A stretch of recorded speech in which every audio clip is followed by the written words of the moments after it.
Hello and welcome to the podcast. This is Ron's Amazing Stories. We have stories that should thrill you a little and chill you a little. It's amazing. What you'll hear are adventures sent in by you guys, classic stories from the pulp mags, and episodes from the golden age of radio. We have special segments like Ghost Stories with Sylvia. That's amazing. And These Are Your Stories. So settle in for the next hour and enjoy the show. One more thing. You just might want to prepare yourself to be taken away from today.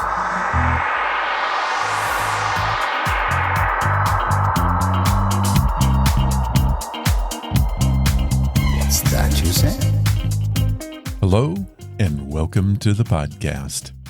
In this episode, we'll review Louis L'Amar's novel, The High Graders. I hadn't heard of this one before, and I was impressed by the story and the storyteller. We will follow this with two listener stories, Keenan's time slip tale and Raygan's baffling story of synchronicity. Both are amazing. Our featured story comes from the OTR series, Tales of the Texas Rangers. While not a Western, it is a crime drama about a bad man's poor choices. All of the stories in this series are based on true Texas Ranger cases, which technically make them true crime. Now, before we begin, here are my thoughts on true crime and its place in our society.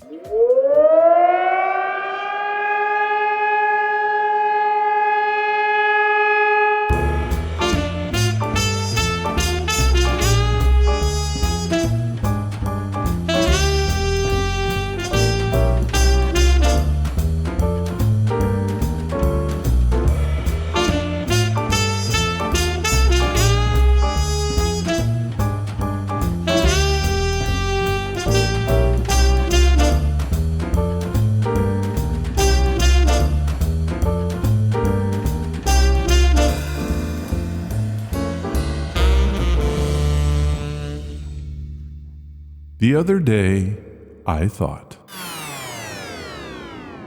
okay, we're all just a little bit murderous and obsessed with true crime. But let's get one thing straight.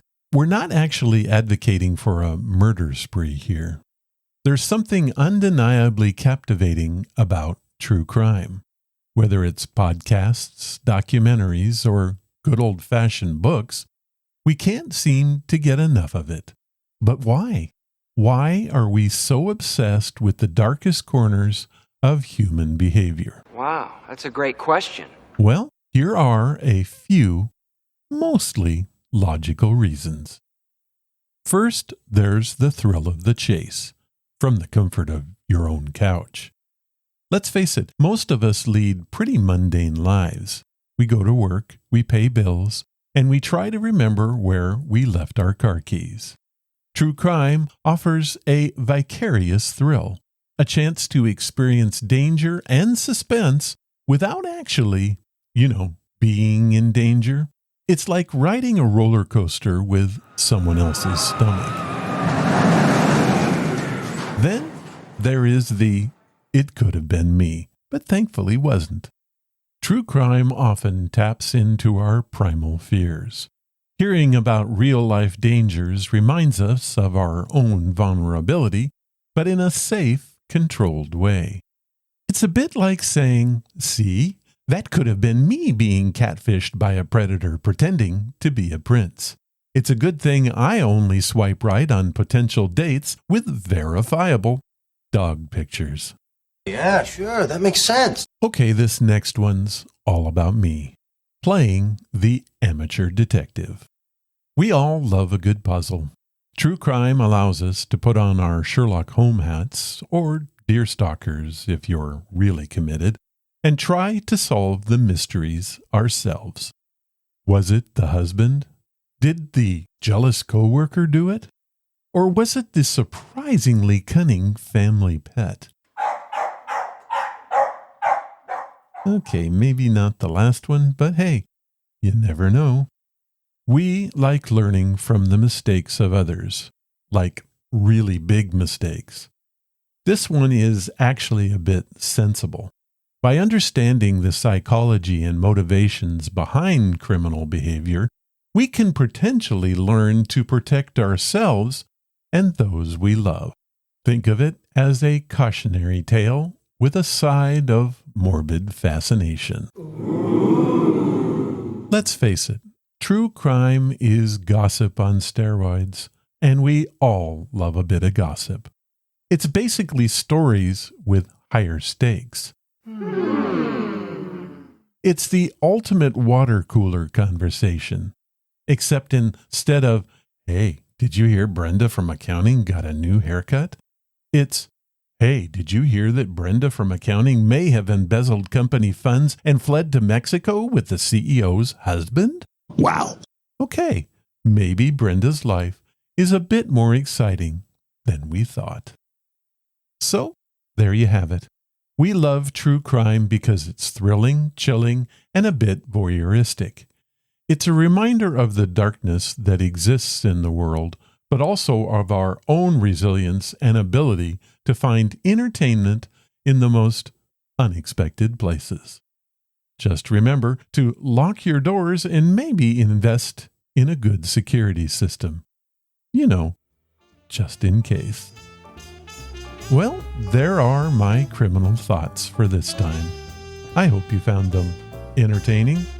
All ideas expressed in this segment are mine and fall under the Unstable Expression Copyright Act and are therefore subject to ridicule or praise, as the case may be. Feel free to offer feedback and any thoughts that you might have on true crime. I would love to hear from you.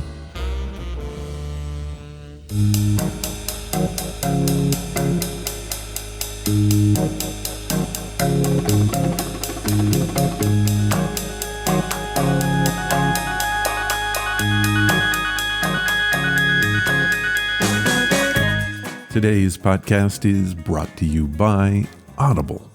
Get a free audiobook and a 30-day free trial at audibletrial.com/Ron's Amazing Stories.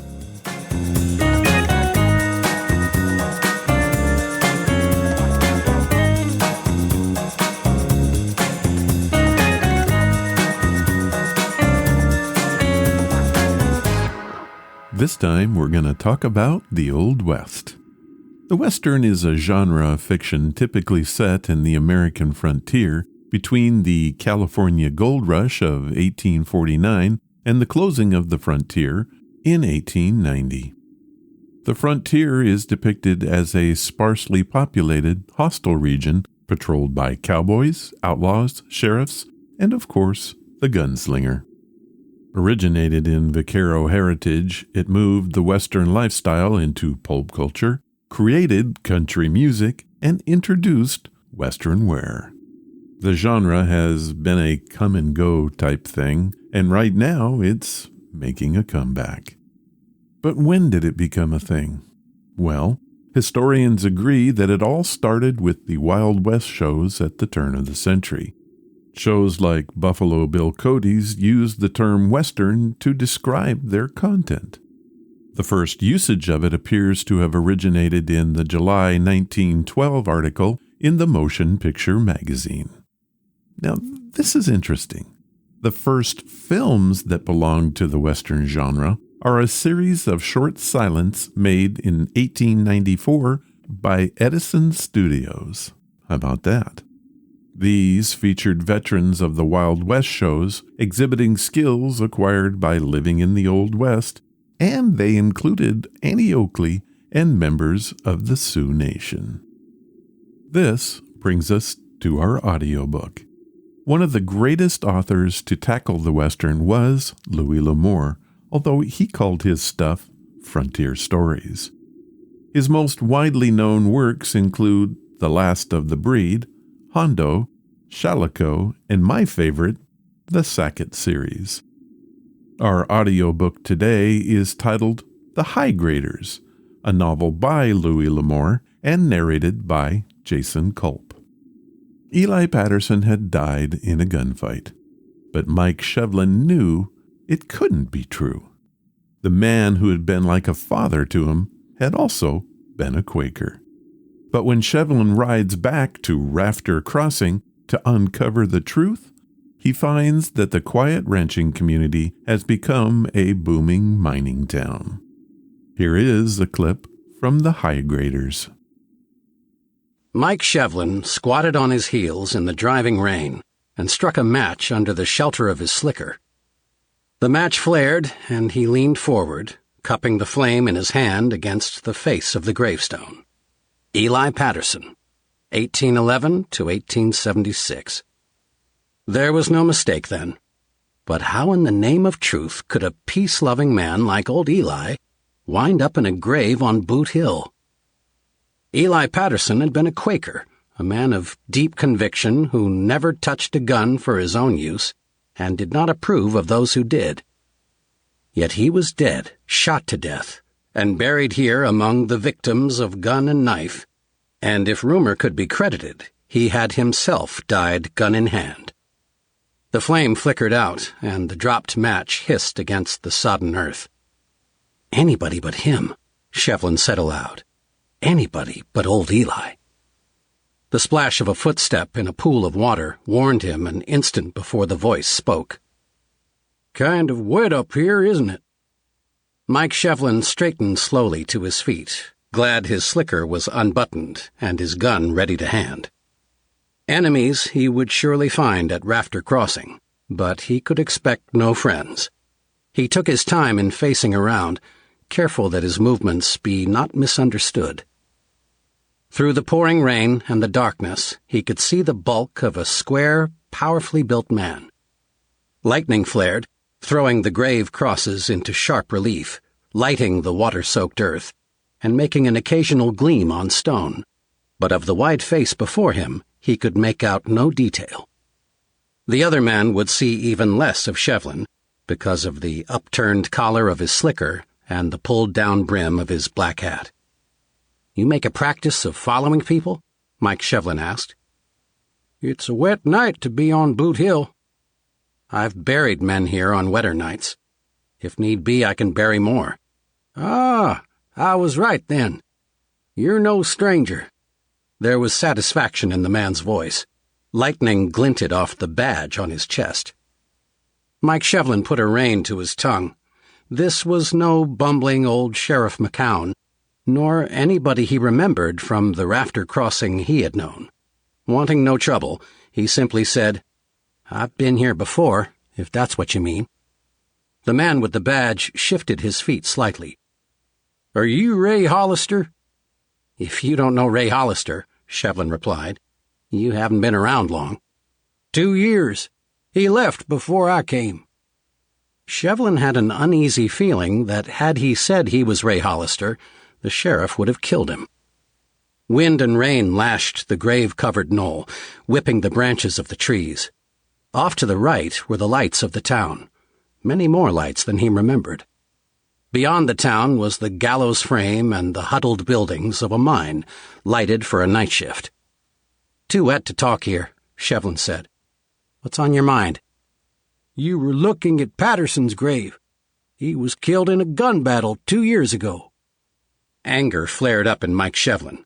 Whoever told you that, he said roughly, lied. Then the coroner lied, Mason lied, and Gib Gentry lied. Who killed him? Gentry, in self-defense. Mason was a witness. Patterson still had a gun in his hand when others came up. Suddenly, Shevlin knew he was not likely to be offered a drink nor a hot meal on this night.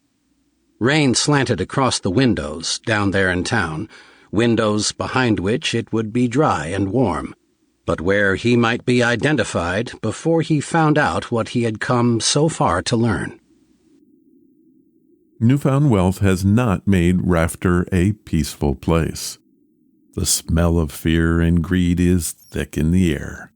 As Mike Shevlin tries to unravel the mystery of Patterson's death, He's led deeper and deeper into a conspiracy that controls not only the fate of Rafter Crossing, but the heart of a beautiful but tormented young woman.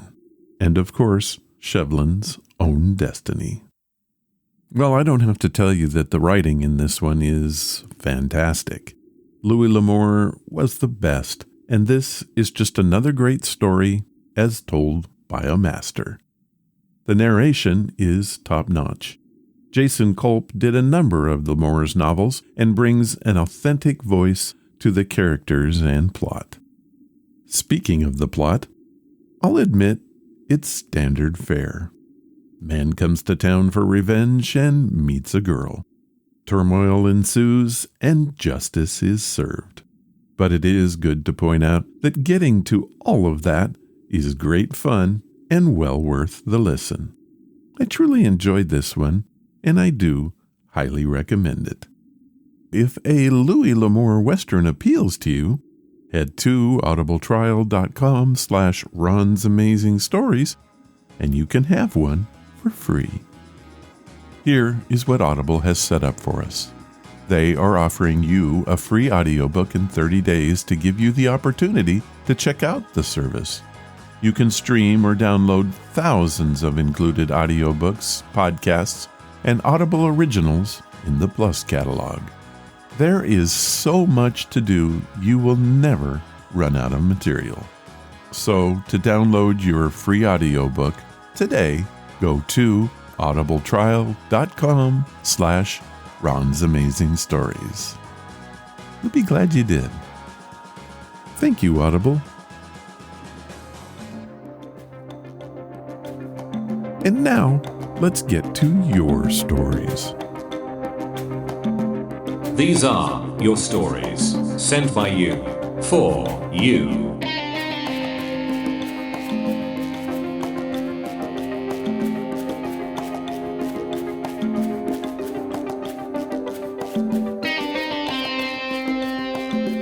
I was thinking the other day about how many stories have been sent in since we started These Are Your Stories. So I went back and I looked over the list. I have kept every story ever sent into the show in a program called Scribner. As of this week, there are a total of 11 folders with 369 stories in them. While shocked at the number, I can only thank you all for sharing your lives with this podcast. Like Keenan Waters from Oklahoma. He sent in a story that, if I'm being honest, makes no sense. But hey, isn't that why it's on Ron's Amazing Stories in the first place? He sent in a picture of the home that he lives in. If I get permission, I will have a link to it in the show notes. He has titled his story, "Why Are You Just Standing There?" We live in a small mobile home with 2 young children, a 3-year-old and a 3-month-old. The mobile home is only 12 feet wide and 30 feet long, so it's very cramped.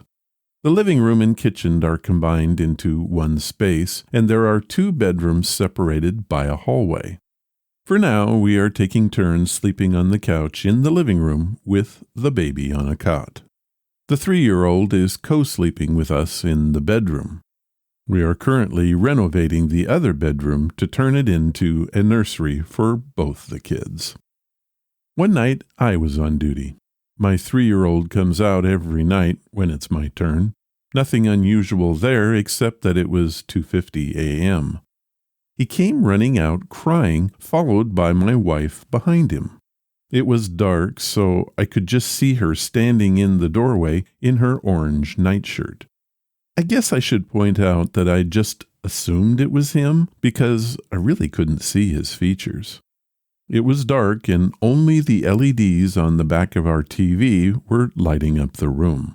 The TV was about 5 feet away behind a partition with a small open arch midway up the wall, facing away from the door. I tucked my little boy in beside me and sat up looking at my wife. Then I did a double take, shook my head a bit, and watched our boy running out again. He stopped and looked at me and smiled. He didn't say anything, and I just sat there thinking, why is he just standing there, looking at me? He then proceeded to step back, turned sideways, and slipped behind the door.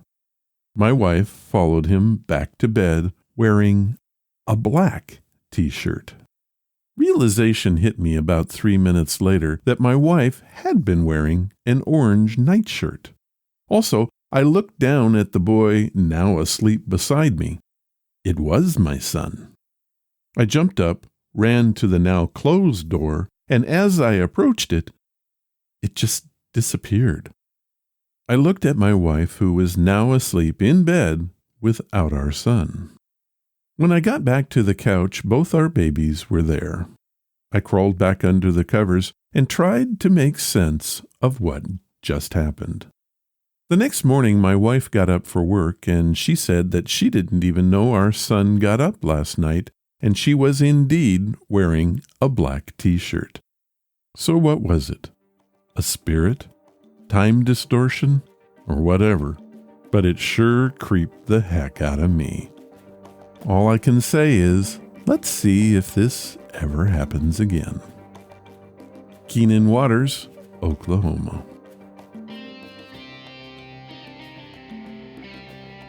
Well, what can I say about that? It could be anything from a strange lucid dream to dual time slips, or possibly a double doppelganger? I don't know, and who can say? Except, thank you for sharing your story with us, Keenan. This next story comes from Raygan Branch, who lives in Indiana. She didn't say which city, but here is her story. Hey Ron, thank you for the show. I love it. It is my 20th birthday as I'm sending this. I have wanted to tell this story on your show for a while. Doing so is my birthday present to me. It took place when I was about 12 years old.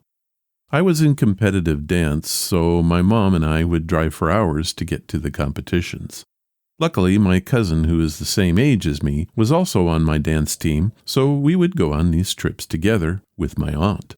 We were traveling to a competition in Michigan around the Kalamazoo Battle Creek area. We checked in at the Knights Inn Motel. Everything is fine until it's time to go to bed.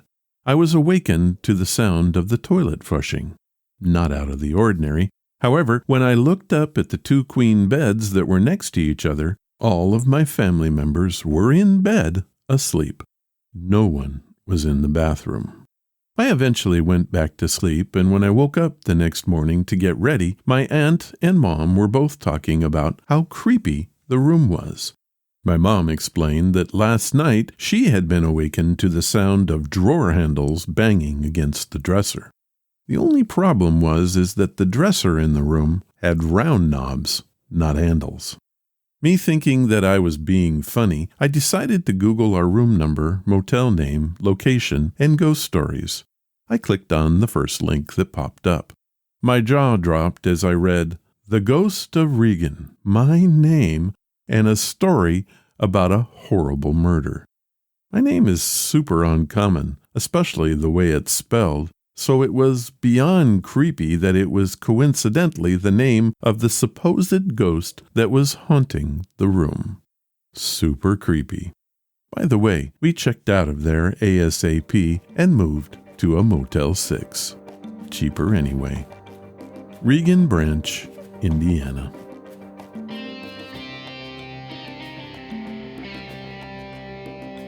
Well, Raygan, you know I had to try to research this for myself.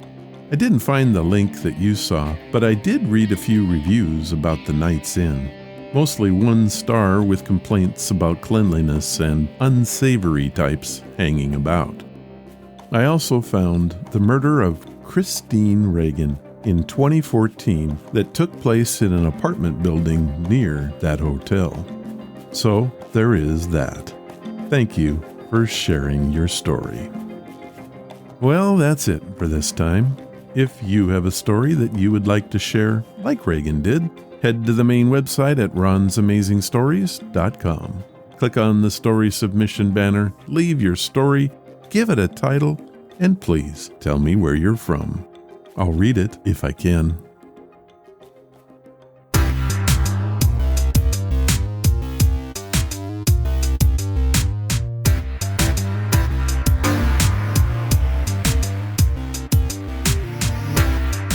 Our featured story comes from the Western series Tales of the Texas Rangers, starring Joel McCrea as Texas Ranger Jace Pearson. From 1950 until 1952, it ran on NBC. The show was modeled after the very successful Dragnet program of the time. Although set up as a Western, the show was actually a police drama. Also, instead of setting the time frame in the 1800s, the show dealt with modern crimes which occurred in Texas from 1928 through 1948. The Texas Rangers were originally organized in 1823 by Stephen Austin to protect the colonists living in the Spanish Providence. Now called the Texas Ranger Division, they have maintained the same operational structure since 1935. Today, there are about 150 commissioned officers. The series was produced and directed by Stacy Keach Sr.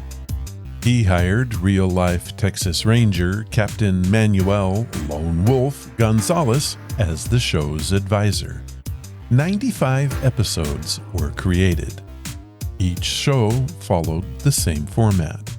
An announcer would describe the situation. When the problem was discovered, the Texas Rangers were called in, and Jace Pearson was assigned. He would take over the story and tell its resolution. Then the announcer would give the disposition of the case. Our story comes from the final season of the radio show and is titled Logger's Legacy. It first aired on February 4th, 1951. The National Broadcasting Company presents Joel McCrea in Tales of the Texas Rangers. Tonight, transcribed from Hollywood, another authentic reenactment of a case from the files of the Texas Rangers.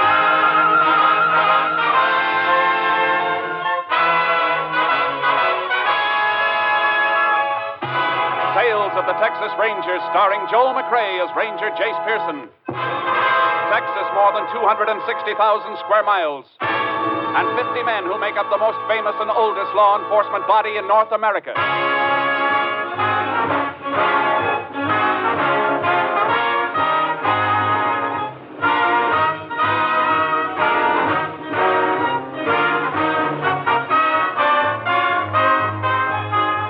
Now, from the files of the Texas Rangers come these stories based on fact. Only names, dates, and places are fictitious for obvious reasons. The events themselves are a matter of record.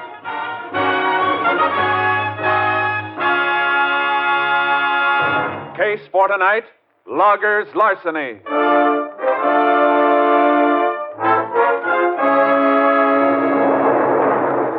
It is mid-afternoon, September 7th, 1938.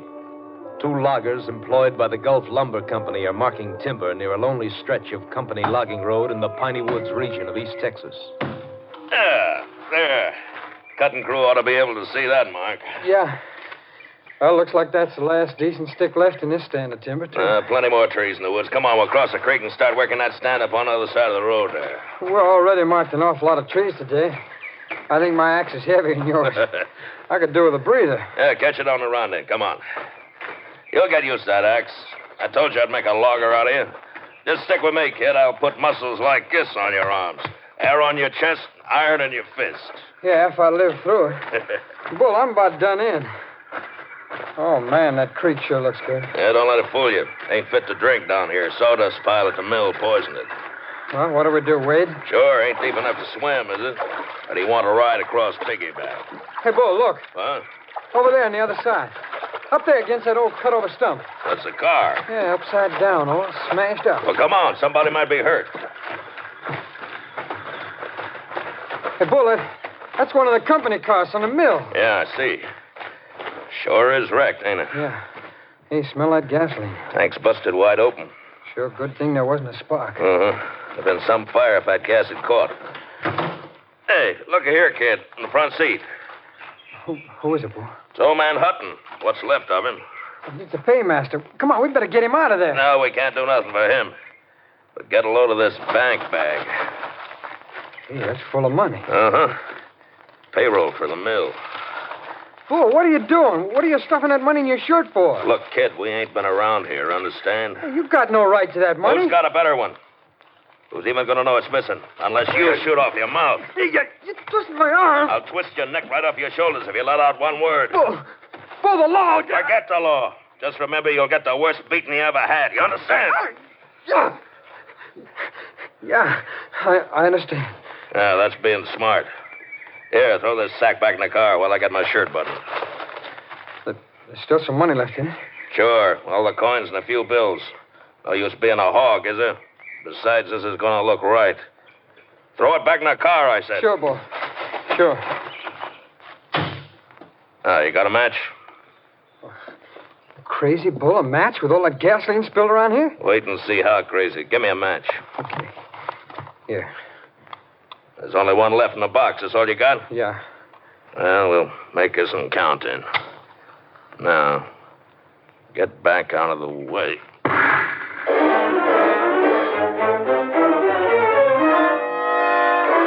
The frantic mill superintendent waited until evening to report the missing paymaster and money.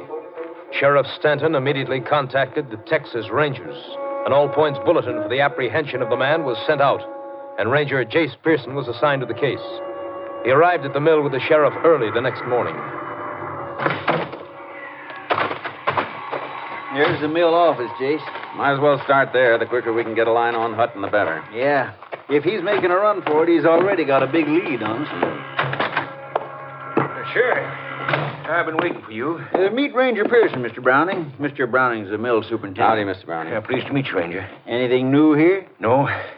I'm kind of inexperienced at this sort of thing. I sure been waiting for you. The delay's my fault. It was nearly sunup when I met the sheriff. We took time enough for breakfast and to drag the bank teller out of bed.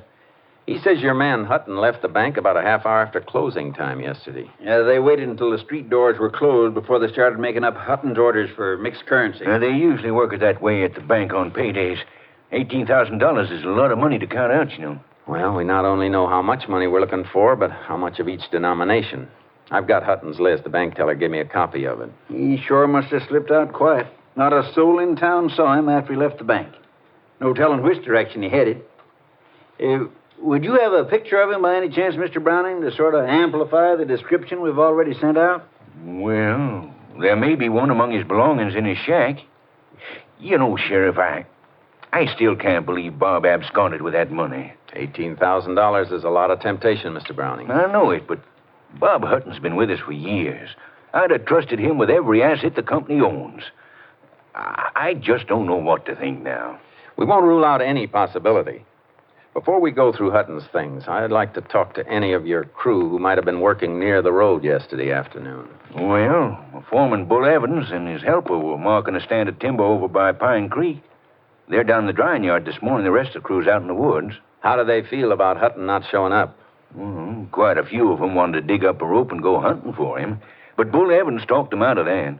Let's go find this foreman of yours. He sounds like some talker. Maybe he can tell us something.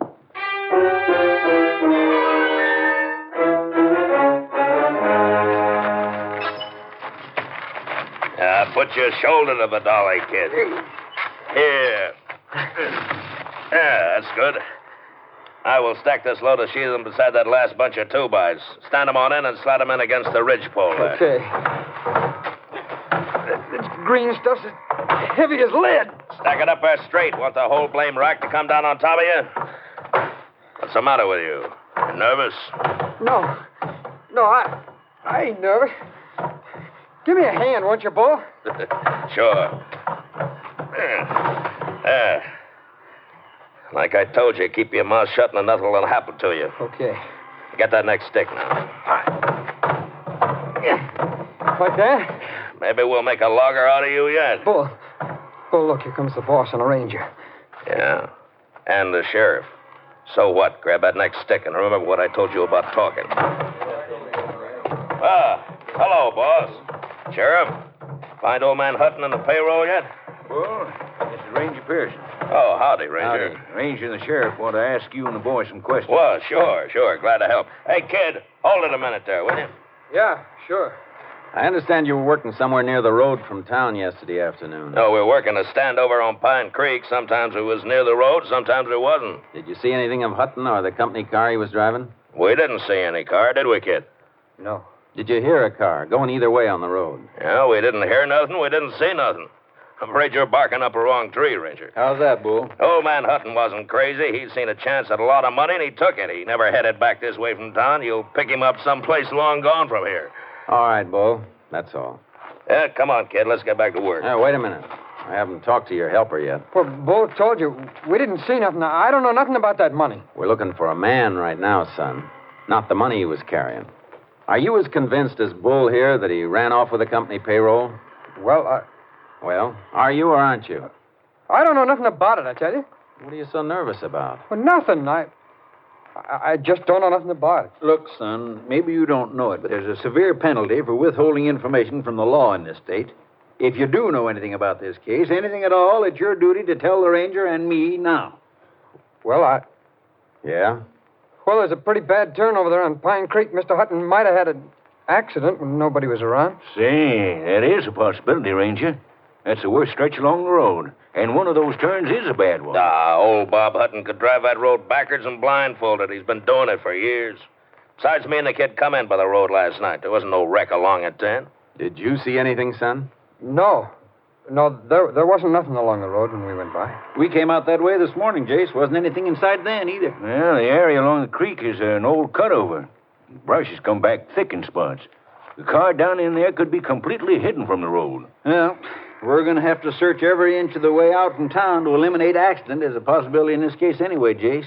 This bad turn out by the creek sounds like as good a place as any to begin with. Yeah, let's get out there and take a look. You mind showing us that cutover, Mr. Browning? Well, not at all, Ranger. I'll get my car and you can follow me. Bull, if anything comes up here while I'm going, you take care of it for me, will you? Oh, sure, boss. Sure, I'll take care of everything. Hey, don't you want me to go with you? No, thanks, son. You better stay here. Yeah, kid, you stay here. There's going to be plenty to keep you busy.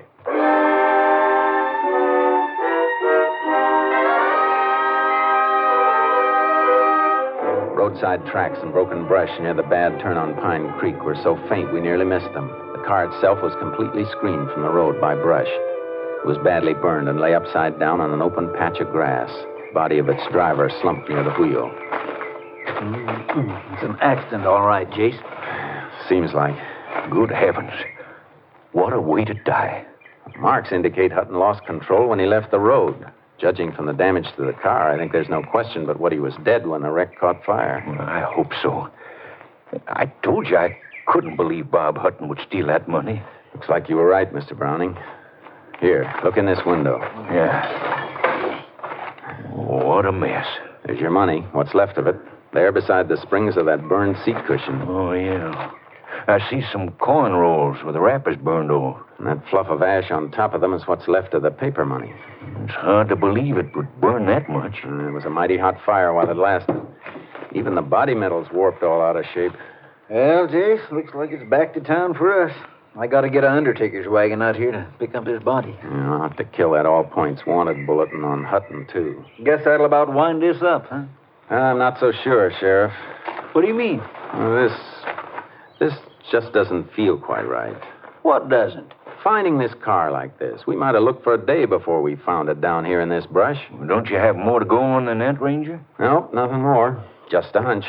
It seems like working on hunches would be kind of dangerous in your business. It usually is, for somebody. Come on, I want to get back to the mill. Well, what do you want to go back there for? You don't need a phone. You can use your car radio. Yeah, I know. But there's something funny about this. I want to get it cleared up. Hey, Sheriff, look out. Watch where you're stepping. What is it? That matchbox. Oh. Hey, wait a minute. What's so important about a matchbox? It could be plenty important. Here, look where it's lying. I don't get you, Jace.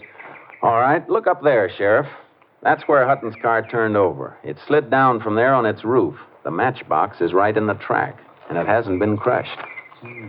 Meaning it was dropped after the wreck. What? That's right, Sheriff. Let's see. It's empty. The last match was used and the box thrown away. Well, used for what, Ranger?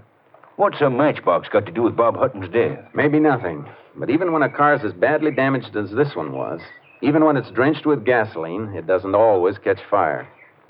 Let's go back a minute. Do you know what you're saying? I think so. You mean somebody could have deliberately set this car afire after the accident? If this was an accident. Oh, but look, Jace, the only possible reason for arson in a case like this would be to cover taking the money Hutton had with him. And it's still there. What's left of it, anyway. I know, Sheriff. There we are. Give me a hand, will you, Sheriff? Sure, Jace. What do you want to do? And see if we can't get what's left of that money out without disturbing the ash around it. I want to send it into the lab. What'll that get you? If any of it's missing, they may be able to tell us.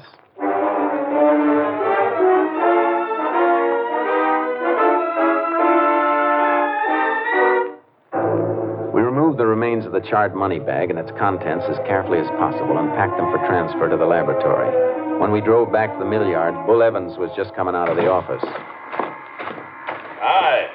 You find any sign of Hutton? Yes. He's dead, Bull. Dead?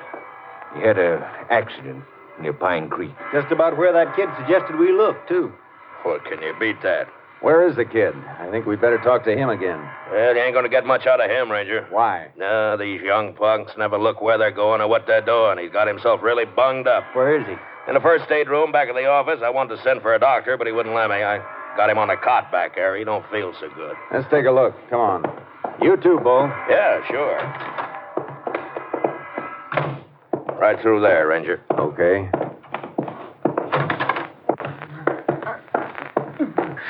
Easy, kid. Let's have a look at you. No. Leave me be. Why, his face is beat to a pulp. Bruises on his ribs and belly, too. What happened to you, son? No. Go away. You better answer the Ranger boy. What happened to you? Go on, kid. Tell him what happened. The drying rack. It fell on me.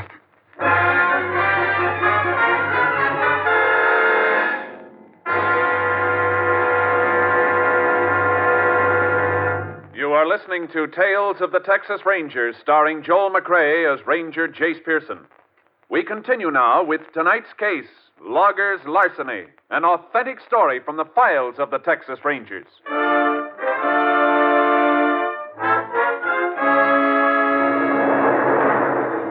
The kid was in no condition for further questioning. When we were unable to persuade him to submit to medical treatment, the sheriff and I returned to town and had a talk with the justice of the peace. The next morning, the sheriff attended Hutton's inquest while I waited in his office for a call from our lab at Austin. It had just come through when the sheriff returned. Sorry to be so long, Jace. Oh, I was comfortable, Sheriff. You got a nice office. Thanks. Inquest over? Yeah. Death by natural causes, I suppose. Yeah, failure of the heart. Doc says Hutton was dead when his car left the road. An out-and-out accident. Oh, look, Jace, it's like the JP told you last night. That matchbox don't mean anything. It could have blown in on those tracks. I guess this isn't my week for hunches, Sheriff. Now, the lab report came in, too. How did it add up? Coins in the bank sack tallied exactly with the withdrawal slip the teller gave us. Oh, how about the bills, the paper money? There were traces of them in the ash. The quantity was small and might indicate some paper money was missing, but it burned so completely the lab couldn't be sure. Yeah, looks like that's that. Yeah. Well, Sheriff, guess I better get started. So long, Jace, and thanks. See you again on another case. Yeah. Call us anytime you need us.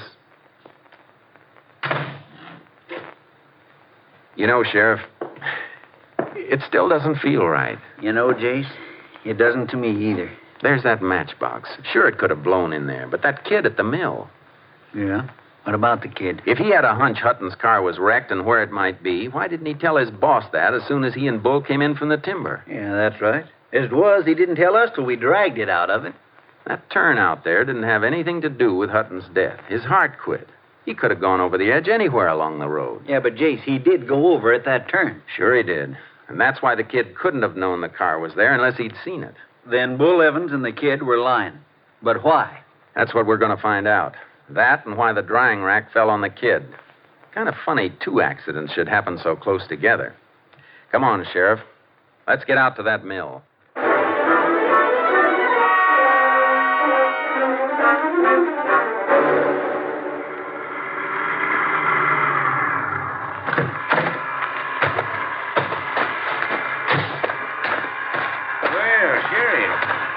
didn't look for you and Ranger Pearson back. Something new come out? Not exactly, Mr. Browning. Just a few loose ends. I want to talk to that kid who was hurt yesterday. How is he? Oh, apparently a lot better than he looks. How's that? He was up for breakfast this morning. Insisted he was in shape to work. In shape to work? That's what he claimed. That kid was in shape for a hospital. Bull banked him up. He'd been taking care of him. I guess he ought to know. They around the yard here? Well, Bull didn't figure the kid was quite up to yard work. They went out with a felon crew. Together? Sure. Bull said he'd watch after the kid. Oh, he did, huh? Where are they? Up in the northeast quarter of Section 3 someplace, about 4 miles out. Come on, Sheriff. We better get out there. That kid was in no condition to work. Well, you can't make it in a car. We haven't got our access road to that section finished yet. You got any horses here? Yeah. The one I use for making my rounds of the cruise is saddled up out back. Bring it around for the sheriff. I'll get my horse unloaded from the trailer. Right away, Ranger. Come on, Sheriff. Get on the other side of that end gate, will you? Sure. You think that kid's in any danger, Jace? What do you think? I'm beginning to think so. So am I. Oh, back out, Sparky. Steady, boy. Easy, boy. Here you are, Sheriff. Stirrups ought to be about right. Thanks, Mr. Browning. Now, you take that work road at the corner of the yard. You begin to hit some of the crew out at the end of it. They can tell you just where Bull and his helper is. Thanks. Let's go, Sheriff. Come, Chark. Come on, pick him up, boys.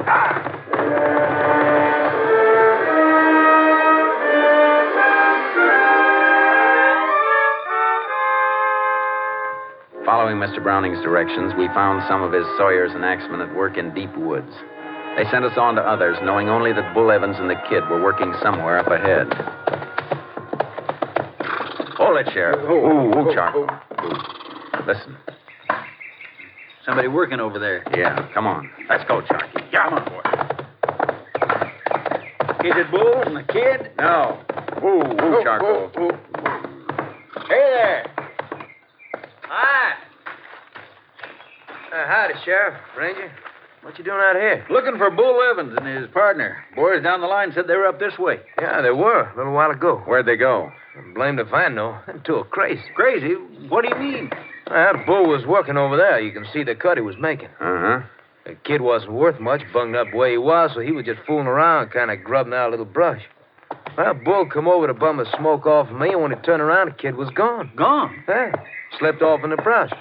Bull hollered for him. When he didn't get no answer, Bull took right off after him, swearing fit to make old Paul Bunyan turn over in his grave. How long ago? 10, maybe 15 minutes ago. Come on, Sheriff. Hey, look, what is all this? Tell you later, son. Come on, let's go. Lift him, Charlie.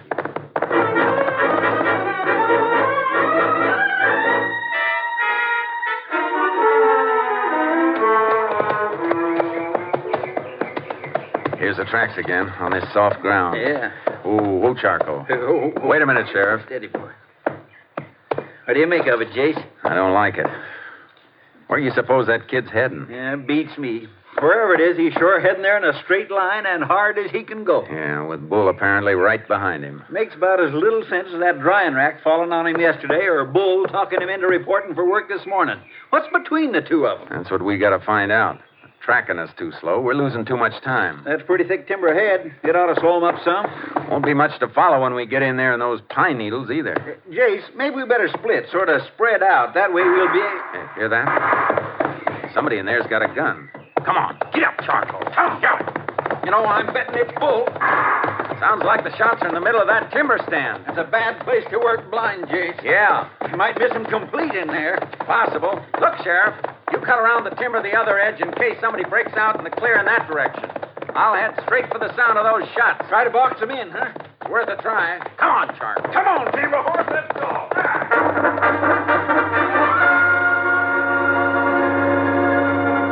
Deep into the timber, I stopped near a blowdown. A huge living pine tree blown over onto the ground. I wanted to listen for movement, but I knew an armed man was somewhere ahead of me, and Charcoal seemed to sense my tenseness. Whoa, Charcoal. Steady, boy, steady. Take it easy, Charky. Confound it, what are you shying away from? Whoa, boy. All right. Crawl out from under that blowdown. No, don't shoot. Nobody's gonna shoot, kid. Crawl out of there. No, get away, will you? Leave me be. He'll kill me if he finds me. Get hold of yourself, kid. Who'll kill you? What for? Bull. He almost caught me. You're all right now, son. Come on out. He shot at me. I crawled in there and he lost me. He ran on past. I heard him. But he'll be back. You better tell me why he's after you. Come on, spill it, quick. I saw him take the money. From Hutton's wrecked car? Yeah, we came down to the creek and there it was. He took the money and threw a match into the gasoline.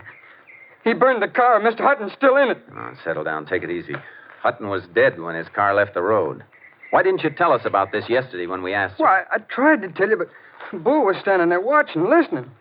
And look what happened to me afterwards. That accident at the drying rack? The accident. He pushed the rack over to make it look that way. Afterwards, he beat me and almost killed me. Came close enough. Why didn't you sneak out to Mr. Browning with your story last night? I never got a chance. Bull got a gun out of his pocketbook bag and kept it under his blanket all night, pointed at me. He never slept a wink. I had to get up this morning and make it look like I wanted to come out here to work with him. Why'd you head in this direction when you made your break this morning? Well, I figured if I could get to the money and get it back to Mr. Browning, this would all be over, and, well, then I'd be safe. You know where the money is? Yeah, it's in an old stump in a draw between here and the road. Come on. Charcoal will carry double. We got some riding to do. I could understand the kid's terror. A professional criminal knows the odds against him and seldom goes beyond a certain limit. An amateur is like a man in quicksand, more desperate with every step and more dangerous. There, that's the stump right over there. Ooh, Charcoal. Ooh, boy. There's a hollow on the other side of it. Hurry up, will you? Uh-huh. Take it easy, kid. Charcoal made a lot better time than Bull could have made on foot. Besides, he's still probably looking for you. Well, maybe he's been here already. We'll soon see. Yeah, it's here, all right. Can't you hurry? Hey, this is a pile of money. Yeah, I know. Come on. All set, kid. Just as soon as I stash these bills away in my saddlebags. This is what you call valuable evidence. And this is what's called a gun, Ranger. Bull! Praise both of you. You're making a mistake, Bull. You've made yours.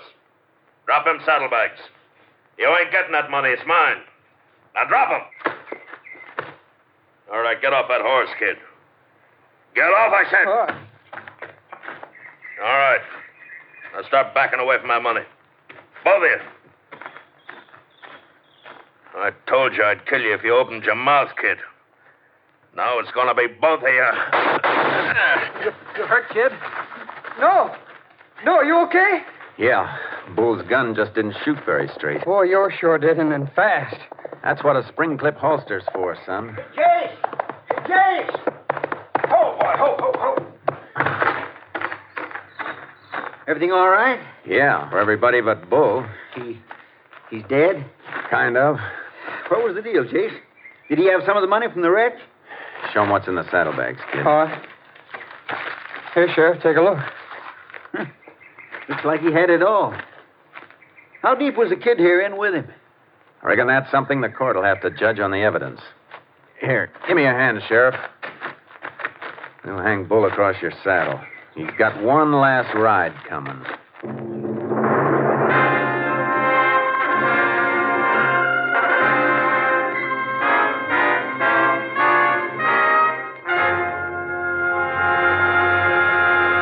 On November 12th, 1938, the kid was arraigned before the county court and found innocent of willful complicity in the theft from the paymaster's wrecked car.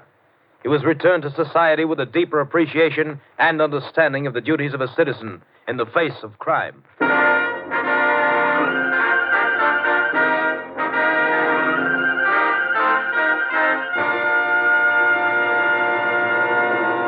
And here again is the star of our show, Joel McCrea. You know, we're awfully grateful to you people for the nice letters you've sent in. It makes you feel good to know that there's some folks who just want to let you know that they're all for you and that they like your show. I know it's kind of an effort to sit down and write a letter or postcard to a voice hundreds of miles away, and that's why it would be downright ungrateful if we didn't thank you for your trouble. It's really a compliment. There's a little story I ran across about a ranger I thought you'd like to hear before we say goodnight.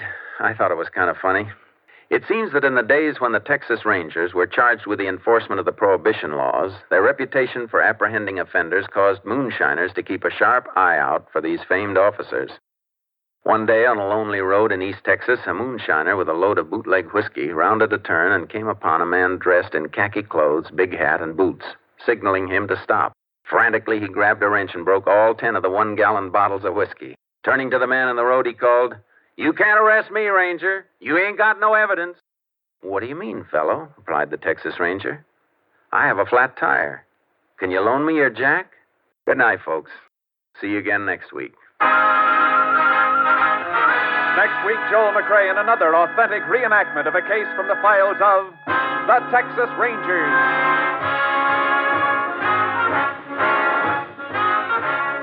Joel McRae is currently seen starring in the Universal International Technicolor production Frenchie. Tonight's cast included Tony Barrett, Bill Conrad, Stacey Harris, Parley Bear, and Bill Johnstone. This story was transcribed and adapted by Tom W. Blackburn, and the program was produced and directed by Stacy Keach. Hal Gibney speaking.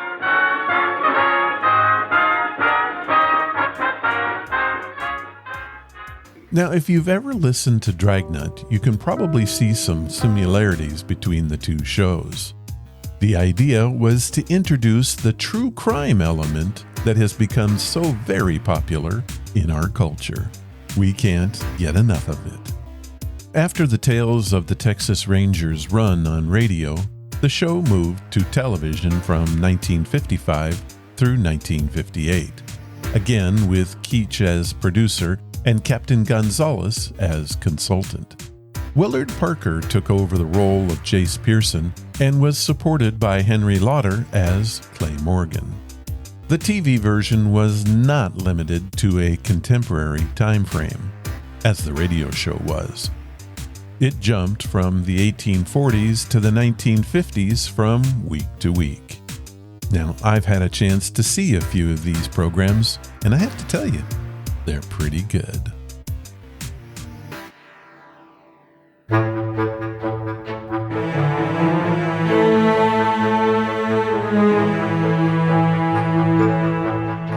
That was episode number 670, and I need to say thank you to Keenan Waters and Raygan Branch for their stories today. It's true what they say, stories make the world go round. If you want to follow the podcast or the blog, head to ronsamazingstories.com. There you will find any of the links I mentioned and how to contact us. Do you want to help the show? The best thing you can do is to tell your friends all about it, and please leave reviews or feedback wherever you listen. Clicking that follow or like button helps us grow. Thank you for listening, and I hope you come again to find out what are Ron's Amazing Stories.